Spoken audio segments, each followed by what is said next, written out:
భారతదేశంలో అనేక మతాలు అనేక కులాలు ఉన్నాయి. ఒక్కో కులానికి ఒక్కో మతానికి ఒక్కో ఆచారం ఉంటుంది. ఇలా అనేక భిన్న సంస్కృతులు ఉన్నప్పటికీ అంతా ఒక్కటిగానే ఉంటారు. అందుకే భారతదేశాన్ని సర్వమత కులాల సమ్మేళనంగా చెప్తూ ఉంటారు. ఇక మన దేశంలో ఉండే సంస్కృతి సంప్రదాయాలు చాలా విచిత్రంగా ఉంటాయి.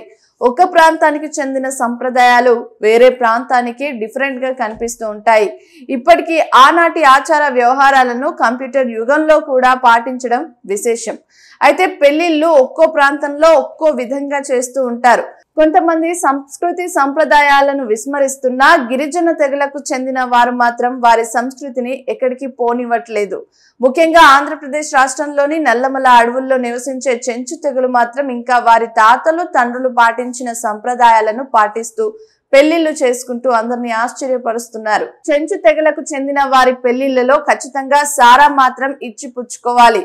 ఈ సారాయిని కట్నంగా చెప్పొచ్చు. అమ్మాయి అబ్బాయి ఇష్టపడితే ముందుగా గూడెం పెద్దలంతా కలిసి అబ్బాయి తల్లిదండ్రులతో అమ్మాయి ఇంటికి వెళ్తారు.